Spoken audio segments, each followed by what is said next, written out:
오늘은 지난 시간에 이어서 시편 105편 두 번째 마지막 시간입니다.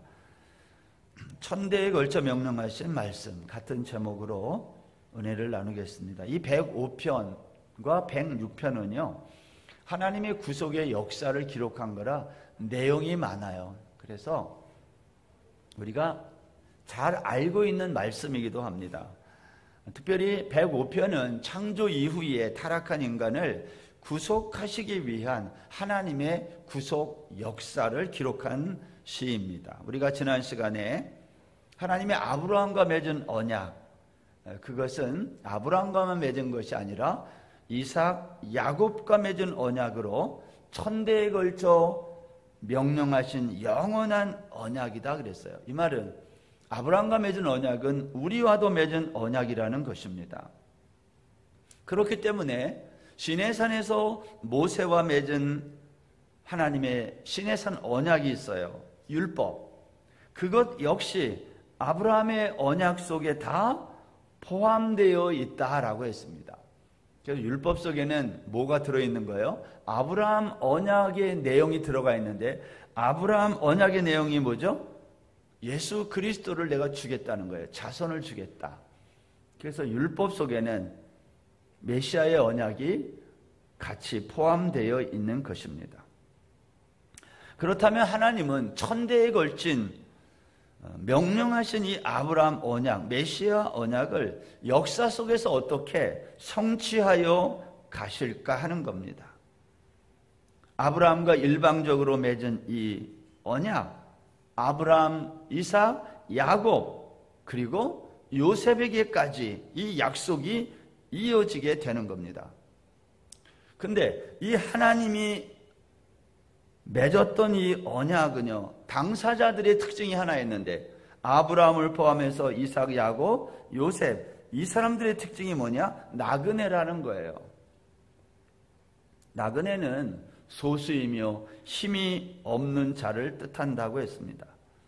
하나님은 이 소수이며 힘없는 나그네 인생들과 언약을 맺으셨다. 왜 그렇게 했다고요? 힘 있는 자들과 언약은 맺지 않고 소수이고 힘없는 나그네들과 언약을 맺으신 이유는 힘이 있는 사람들은 자기만을 자랑한다 그 말이죠. 힘없는 소수 나그네들은 하나님을 드러내요. 자기는 드러낼 게 없으니까. 그래서 하나님은 아브라함과 같은 이 소수의 힘없는 나그네들과 언약을 맺으셨다고 했습니다. 오늘은 아브라함과 이 영원한 언약을 맺은 사람 중에 아브라함, 이삭, 야곱 그 다음에 나오는 요셉이라고 하는 사람의 이야기를 오늘 시인이 이어서 말합니다. 오늘 17절 말씀 본문에 보면 그가 한 사람을 앞서 보내셨으며 요셉이 종으로 팔렸도다. 그의 발은 착고를 차고 그의 몸은 쇠사슬에 매었으니 그가 한 사람을 앞서 보냈다. 근데 이 사람은 애굽 땅에 종으로 팔려간 요셉이다. 여러분, 요셉은 왜 애굽 땅에 종으로 팔려갔을까요? 그 앞절 16절에 보면 뭐라고 되어 있냐면 또 그 땅에 기근이 들게 하사 그들이 의지하고 있는 양식을 다 끊었다. 그 땅에 기근이 들었기 때문에 그래서 하나님이 요셉을 먼저 보냈다는 거예요. 누가 보냈다는 겁니까? 하나님이 보냈고 왜 보낸 거예요? 그들이 의지하는 양식을 끊어버리기 위해서 보냈다. 여러분 성경에서 레위기 26장에 보면 율법에 의하면 이 땅에 기근이 들거나 전쟁이 일어나거나 전염병이 돌면 이것은 하나님의 심판 행위다고 말씀하고 있어요. 따라서 이 요셉과 아브라함의 후손들이 살던 이 가나안 땅에 기근이 들었다는 말은 이렇게 이해해야 돼요. 야곱과 그의 가족들이 하나님의 말씀에 불순종했다. 그래서 하나님이 그들을 심판하고 있다. 그게 기근이에요. 제가 이제 이 시편 107편이 이제 106편이 다음 주 또 연말까지 마치게 되면 시편 4권이 다 끝나서 잠깐 쉬었다가 하려고 그래요. 시편 5권은 이제 다음에 다시 할 건데 그 사이에 이제 창세기 1장부터 11장까지 하고 멈췄던 12장부터 창세기 말씀을 살펴보려고 그래요. 오늘 그 창세기에 있는 내용이 여기 다 나와요. 그것을 제가 조금 이렇게 대략 설명을 지금 하고 있는데, 여러분, 이 요셉이라고 하는 사람이 창세기 12장 이후를 살펴보면 나오지만 야곱과 그 이후에 야곱의 가족들이 온갖 죄를 저질러요. 하나님 그 야곱의 식구들을 심판, 그게 기근인데 하나님은 그 심판 가운데서 구원하시기 위해서 요셉을 먼저 애굽 땅에 보냈다는 말이에요. 그런데 요셉은 애굽에 가가지고 누명을 쓰고 또 옥에 갇혔어요. 성경은 요셉의 이와 같은 고난이 언제까지 지속된다고 말했냐면 여호와의 말씀이 응할 때까지. 여호와의 말씀이 응할 때까지가 언제예요? 출애굽 사건이 있을 때까지. 여러분, 브엘세바와 바단 아람에서 온갖 죄를 지은 야곱, 어떤 사람은 야곱을 존경하는 사람도 있는데 그것은 성경을 잘 모르는 거예요. 야곱은 온갖 죄를 지은 우리의 모습을 대표하는 사람인데 그 야곱과 그의 가족을 하나님은 애굽으로 보내기 위해 요셉을 먼저 보냈어요. 어떻게? 형들이 그를 오늘날로 말하면 인신매매한 거죠. 팔아넘겼어요. 결국 야곱의 모든 가족들이 애굽 땅에 내려가게 되고 나그네가 됐다는 겁니다. 23절 오늘 본문 보면 이렇게 되어 있어요. 이에 이스라엘이 애굽에 들어가며 야곱이 함의 땅에 나그네가 되었다. 여러분 가만히 보세요. 야곱의 가족은 가나안 땅에서도 나그네였는데 애굽에 내려가서 함의 땅 애굽에 내려가서도 나그네가 되었다는 거예요.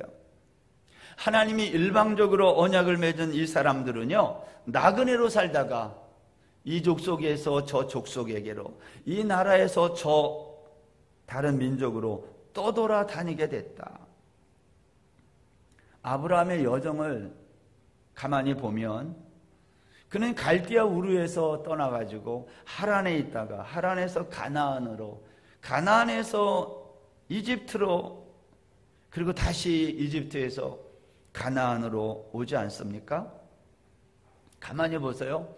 아브라함과 그의 후손들의 삶의 여정을 보면 살기 좋은, 세상적으로 보면 살기 좋은 문명의 땅에서 그렇지 않은 곳으로 계속 가요. 상황이.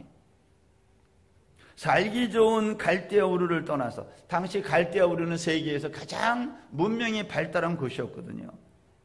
거기에서 떠나서 가나안으로 온 거예요. 그리고 그 가나안에서 하나님의 심판, 기근 때문에 다시 애굽 땅에 내려가 거기에서 또 나그네가 된 거예요. 근데 애굽에서의 나그네는 노예가 되는 나그네, 나그네 중에 나그네가 된 거예요. 그런데 성경은 이 모든 일들을 하나님이 주관하고 있다 이렇게 말한다는 거예요.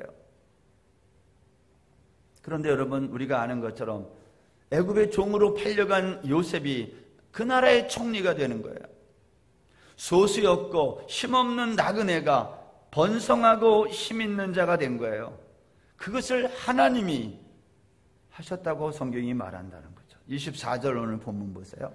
여호와께서 자기의 백성을 크게 번성하게 하사 그의 대적들보다 강하게 하셨으며, 숫자가 늘어난다는 것은 힘이 늘어나는 거예요.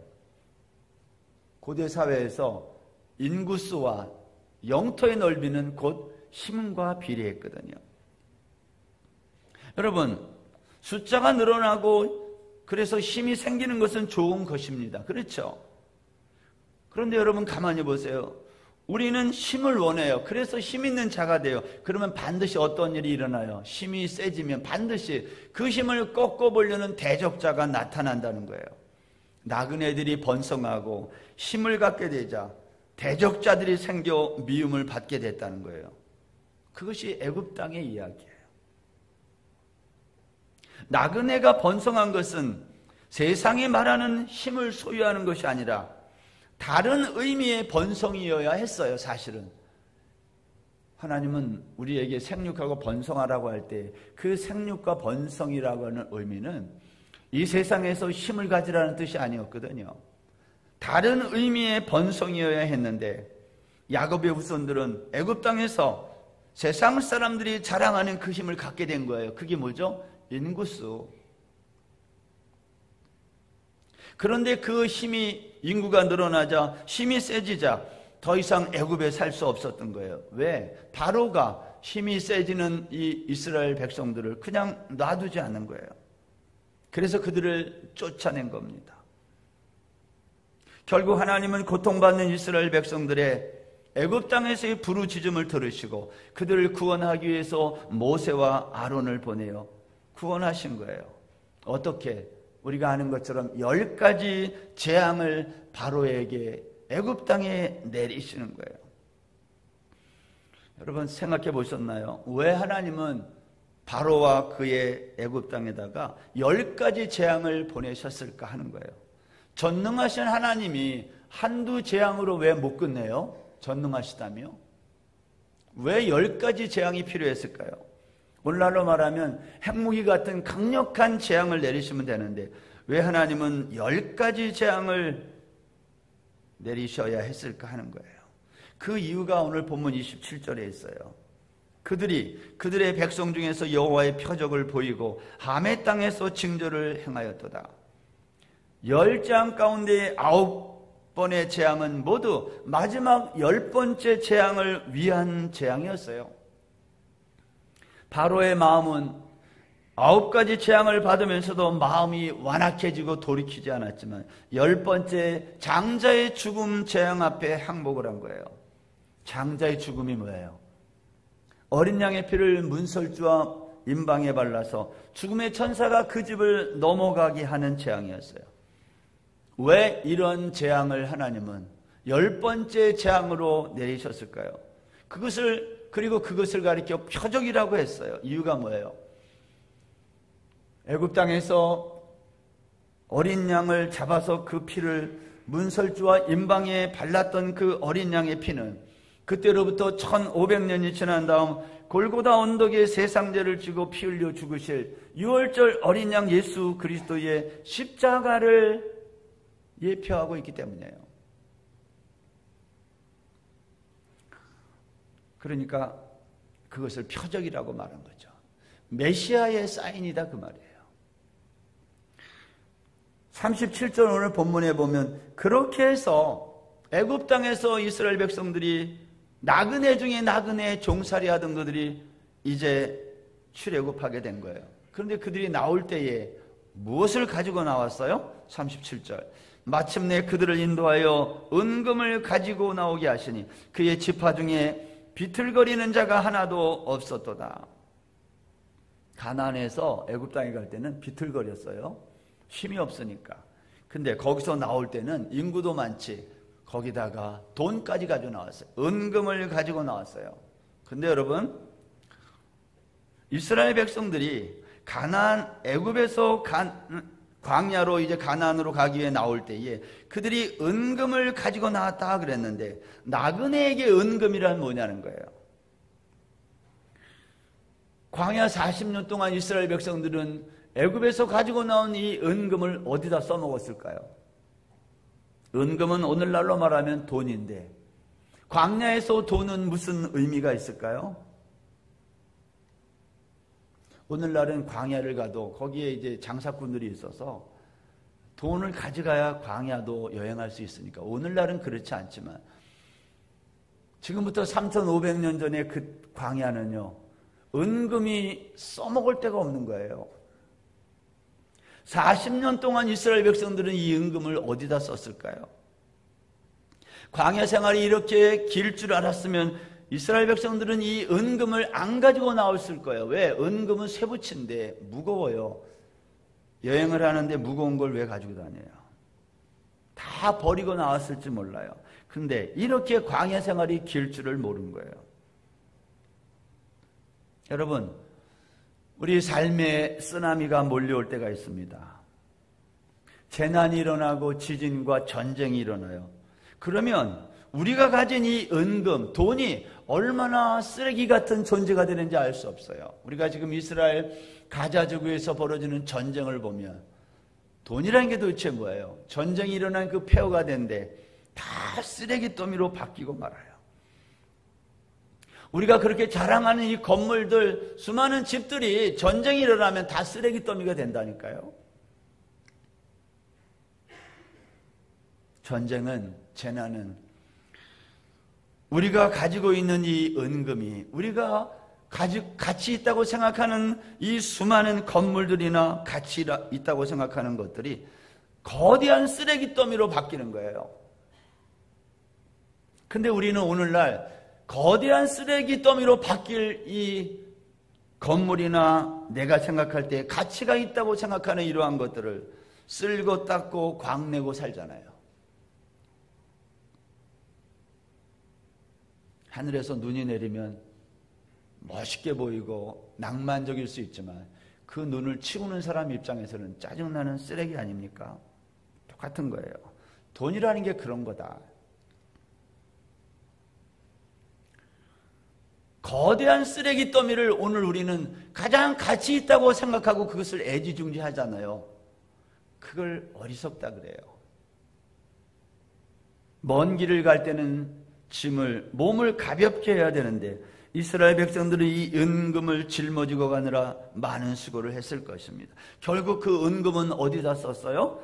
애굽의 금송아지를 만드는 우상 숭배에 다 쓴 거예요.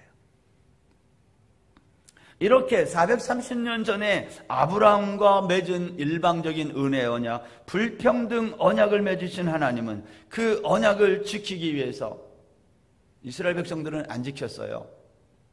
하나님만 이것을 지키기 위해 가나안에서, 애굽에서, 그리고 이제는 광야에서 하나님은 일하고 계시다는 거예요.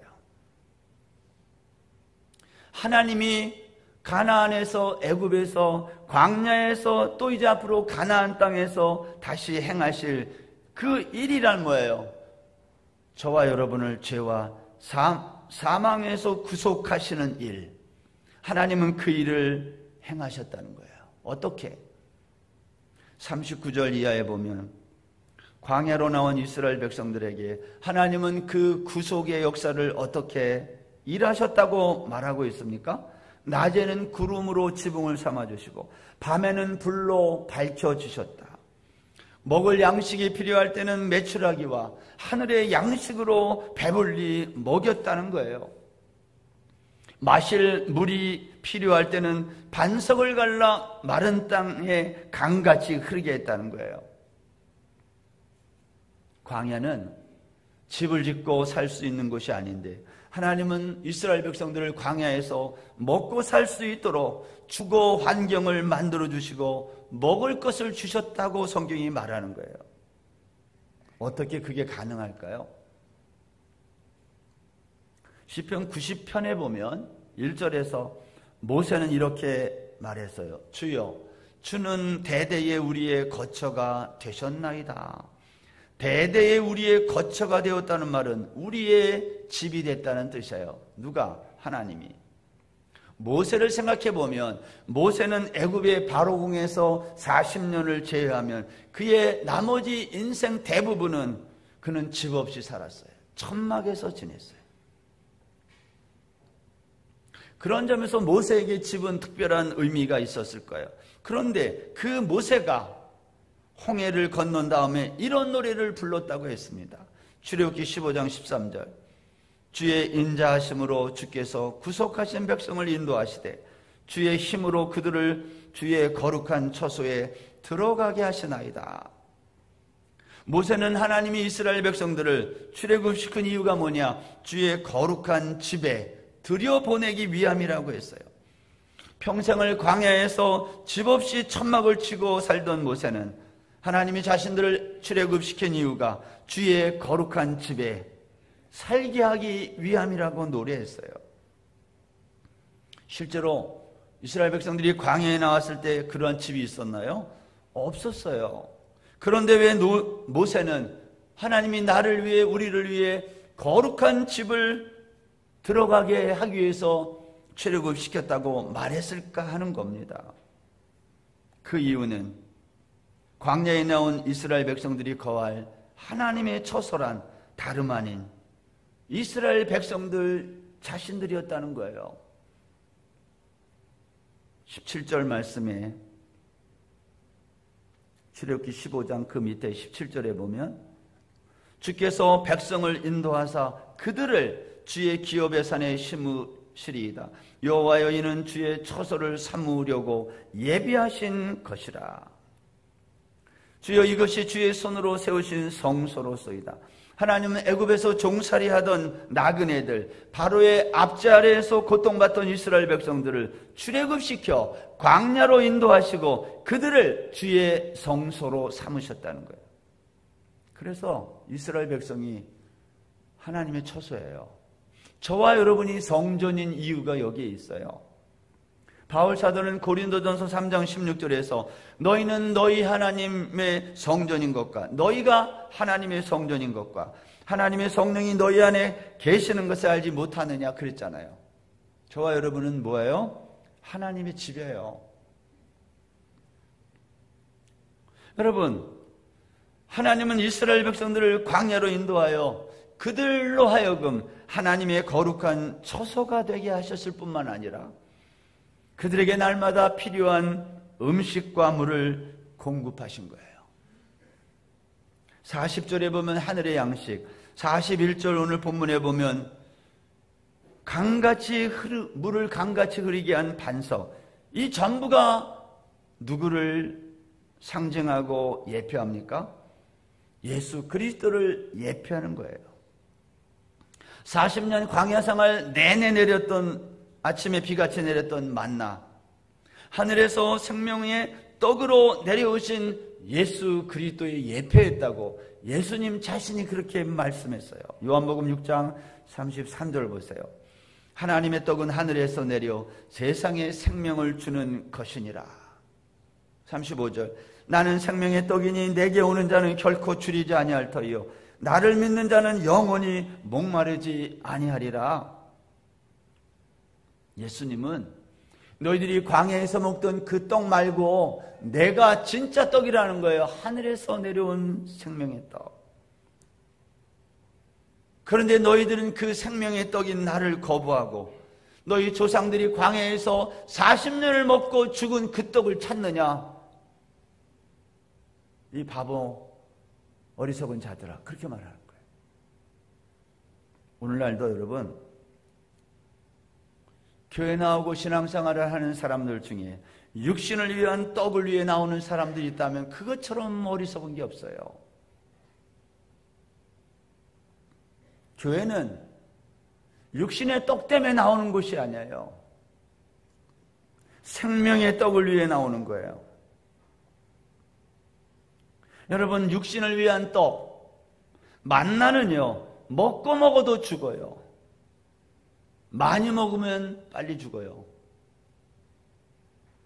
우리가 반드시 먹어야 될 떡은 그 육신의 떡이 아니라 먹어도 죽지 않는 영원한 생명을 주는 떡, 예수 그리스도를 먹어야 돼요. 여러분들은 예수님을 먹고 있습니까? 정확하게 말하면 예수님의 말씀의 떡을 먹느냐는 거예요. 예수님이 이렇게 얘기했어요. 요한복음 6장 51절, 내가 줄 떡은 곧 세상의 영원한 생명을 위한 내 살이니라. 예수님이 당신의 살을 우리에게 영원한 생명을 위한 떡이라고 말씀하고 있는 거예요. 그러니까 예수님은 이 세상에 왜 온 거예요? 우리에게 당신의 몸을 먹히러 오신 거예요. 잘 생각해 보세요. 예수님은 이 세상에 우리에게 먹히러 오셨어요. 왜? 우리가 그 생명의 떡을 먹으면 우리가 영원히 사니까. 하나님은 우리에게 영원한 생명을 주기 위해 먹히러 오신 거예요. 우리가 그것을 먹고 우리가 영원한 생명을 얻었어요. 그러면 이제 우리는 어떻게 살아야 돼요? 우리도 예수님처럼 살아야 된다는 거예요. 우리도 다른 사람에게 먹히면서 살아야 돼요. 여러분은 다른 사람에게 먹히기 위해서 여기 나온 건데 여기 와서 다른 사람을 먹으면 되냐 이 말이에요. 세상 사람들에게 먹히는 게 예수 믿는 건데 우리는 세상 사람들을 눌러버리려고 그래. 그거는 예수를 잘못 믿는 거예요. 내가 너희에게 먹히러 이 세상에 온 것처럼 너희도 세상 사람들에게 먹히라는 거예요. 그게 십자가의 삶이에요. 먹힌다는 말은 내가 가진 생명을 다른 사람에게 넘겨주는 거예요. 그래서 사람들이 나를 밟고 올라서게 하는 거예요. 이게 쉽지 않다는 거예요. 그런데 사람들이 나를 이용해서 더 높은 곳으로 가도록 하는 거예요. 근데 우리는 반대로 내가 다른 사람들을 밟고 올라서서 높은 곳으로 가려고 하니까, 그러면서 하나님께 그걸 도와달라고 기도하니 하나님이 기가 막힌 거예요.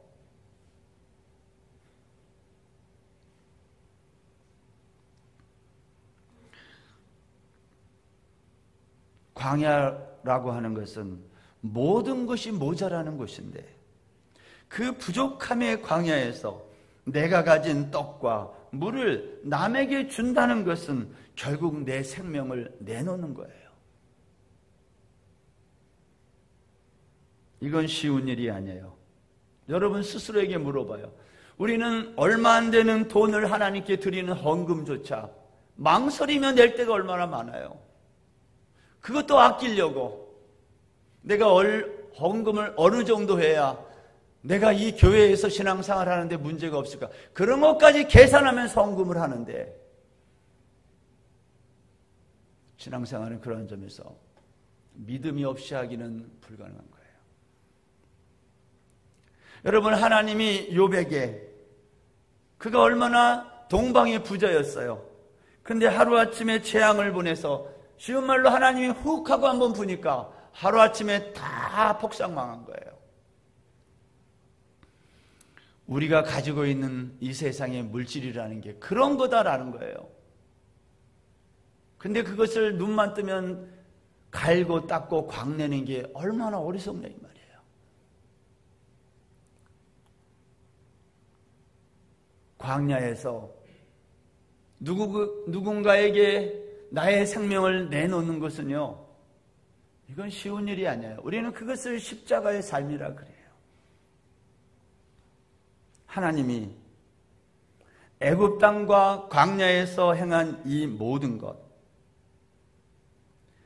애굽 땅과 광야에서 행한 이 모든 것이란 아브라함과 맺은 영원한 언약을 기억하고 하신 일이에요. 아브라함과 맺은 이 영원한 언약이 뭐라고요? 내가 너에게 영원한 생명을 주겠다는 거예요. 그게 자손을 주겠다는 말이거든요. 예수 그리스도를, 메시아를 내가 너에게 주겠다고 약속하고 그 말씀을 기억했다는 거예요. 그래서 이스라엘 백성들이 애굽 땅에서 그들이 얼마나 하나님께 고통스러워서 부르짖었어요. 출애굽기 2장 24절에 보면 하나님이 그들의 고통 소리를 들으시고 아브라함, 이삭, 야곱과 맺은 언약을 기억하셨다 그랬어요. 하나님이 이스라엘 자손을 돌보셨고 하나님이 그들을 기억했다 그랬어요. 여러분, 하나님은 지금 하나님이 우리와 맺은 언약을, 약속을 지금도 잊지 않고 기억하는 분이에요. 우리의 행위와 상관없이 우리가 착하게 살고 그러면 하나님이 우리와 맺은 언약을 기억하고, 엉터리를 살면 하나님이 잊고 그런 분이 아니라 그 언약은 하나님의 일방적인 언약, 은혜 언약이라 하나님은 우리의 행위와 관계없이 그 언약을 기억하고 지킨다 그 말이에요. 그것이 출애굽 사건이에요. 여러분, 이스라엘 백성들이 애굽 땅에서 무슨 잘한 일이 있어서 하나님이 그들을 구원했어요. 그게 아니라 아브라함과 맺은 언약을 기억해서 건져낸 거예요.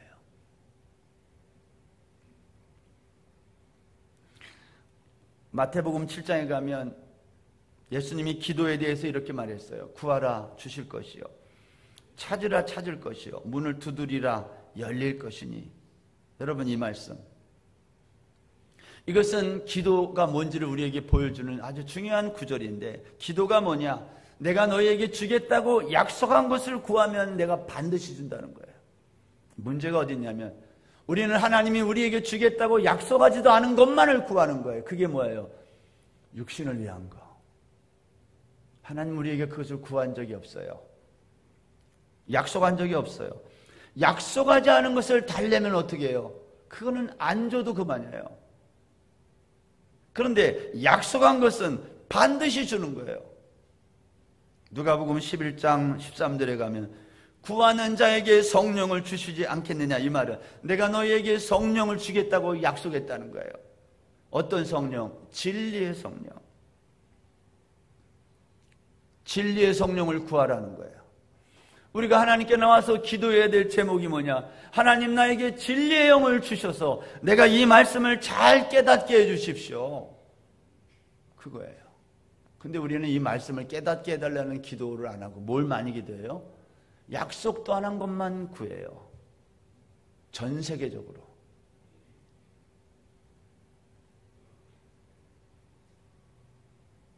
여러분, 하나님은 아브라함과 맺은 언약, 천대에 걸쳐 명하신 그 말씀을 기억하고 이스라엘 백성들에게 내가 너에게 복을 주고 땅을 주고 자손을 주시겠다. 그리고 그것을 지금 성취하여 가시는 거예요. 그러면 여기 한 가지 우리 질문이 있는데, 그러면 모세와 맺은 언약은 뭐냐는 거예요. 아브라함과 맺었는데 모세와 뭐 또 언약을 맺어요? 시내산 언약을 맺었어요. 모세와 맺은 시내산 언약은 뭐예요? 내가 너에게 준 이 율법을 지키면 복받고 어기면 벌받는다, 그거 아니에요. 근데 시내산에서 모세와 맺은 그 언약은 파기됐어요. 맺자마자 깨졌어요. 모세가 집어 던졌거든요. 그것은 굉장히 상징적인 사건이에요. 이런 말이에요. 내가 너희들과 맺은 이 율법으로 맺은 이 언약은 성취될 수 없는 언약이라는 거예요. 이런 말이에요. 너희들은 율법을 지켜서 나에게 복을 받을 수 없다는 거예요. 율법을 지켜서 내 생명을 얻을 수 없다는 말이에요. 그래서 하나님이 그 깨진 언약을 다시 두 번째 돌판으로 주시면서, 그때 두 번째 돌판을 주시면서 뭐를 같이 줘요? 성막의 식양을 주세요. 성막을 만들게 했어요. 성막이 뭐예요? 성막이란 메시아 언약이에요. 아브라함과 맺은 언약이 사실은 성막에 다 들어있어요. 성막 하나하나에는 십자가의 구속의 은혜가 번제단부터 시작해서 물두멍, 또 성소, 지성소, 그 안에 있는 모든 재료들이 전부 예수 그리스도의 구속의 십자가를 설명하고 있는 거예요.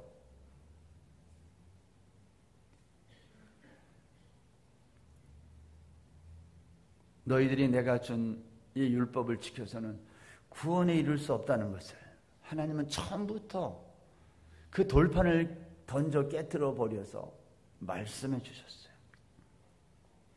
그러면 여러분, 하나님의 아브라함과 맺은 이 영원한 언약과 시내산에서 모세에게 준 이 율법, 이 두 개의 관계는 도대체 어떻게 되냐는 거예요. 어떤 것이냐? 시인은 오늘 그것을 45절에서 이렇게 말했어요. 45절 보세요.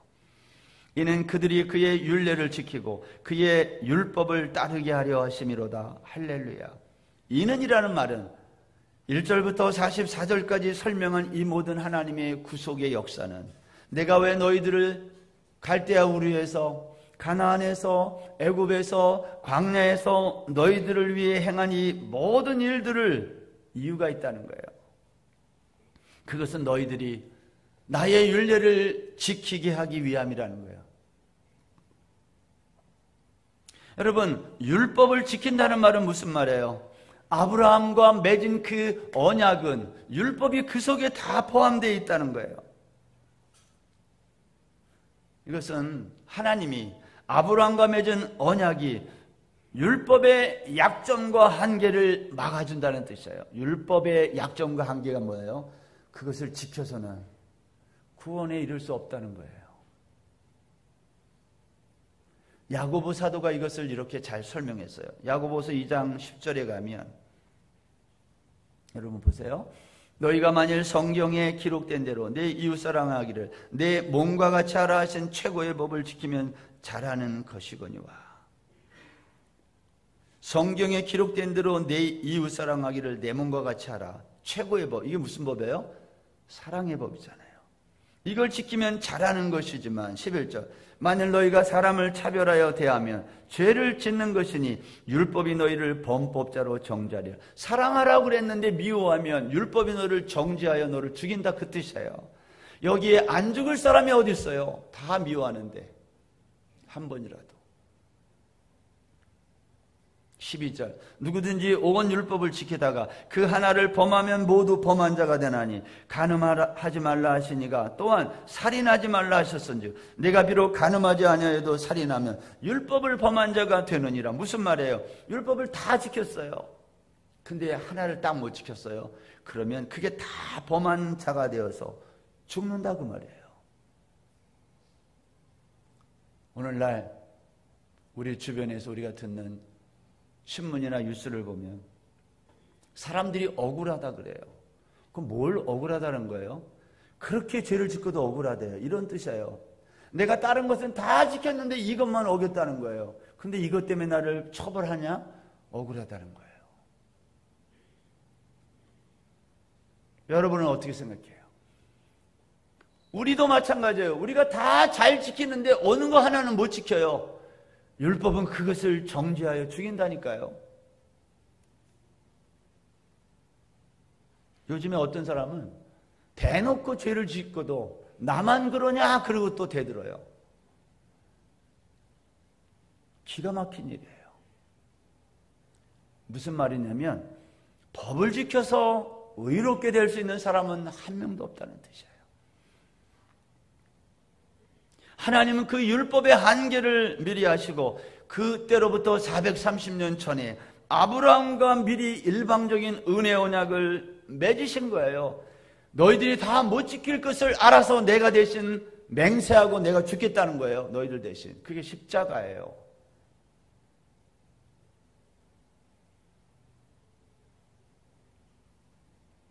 어떻게 설명을 해야 우리가 이걸 다 알아들을 수 있을까요?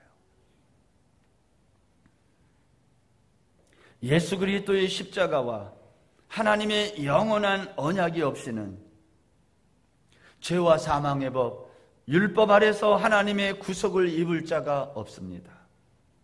시인은 이 놀라운 구속의 은혜를 깨닫고 너무 감격해서 할렐루야 하고 마지막에 그렇게 한 거예요. 도대체 왜 할렐루야 한 거예요? 이 구속의 은혜를, 구속의 역사를 깨닫자 하나님을 찬송하지 않을 수 없다는 거예요. 우리는 하나님을 이렇게 찬송하지 않아요. 이유는 모르니까. 왜 찬송을 기쁘게 해야 되는지 몰라요.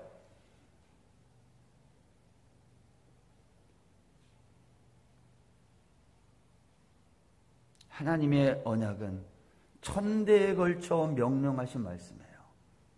천대는 설명했어요. 3만 년이에요. 이것은 영원한 언약이라는 뜻이라고 그랬어요. 이 언약은 모세의 율법을 온전하게 합니다. 율법은 약점이 있지만 영원한 하나님의 언약이 이 율법을 온전하게 해요. 그리고 우리의 구속을 완성하는 거예요. 오늘 105편은 어떤 얘기냐면 그 하나님의 영원한 언약을 시인이 깨닫고 할렐루야하고 노래한 시예요. 사랑하는 여러분, 우리는 이 아브라함과 맺은 이 영원한 언약, 천대에 걸쳐 명령한 이 하나님의 언약이 뭔지 알고 그것 때문에 감격하여 내가 이 하나님의 언약, 일방적인 언약이 없었으면 내가 율법의 정죄를 받아 당장 죽었어야 할 난데 하나님 나를 이 영원한 언약 안에 내가 믿음으로 이걸 동참하게 하셔서 내가 영원한 생명을 얻고 이 십자가의 진리를 깨닫고 오늘도 이 자리에 나와 하나님을 예배하는 노래하는 자가 된 거 너무 감사합니다. 그걸 할렐루야라고 그래요. 이번 한 주간도 여러분 하나님의 놀라운 은혜를 찬양하는 저와 여러분 다 되시기를 주의 이름으로 축원합니다.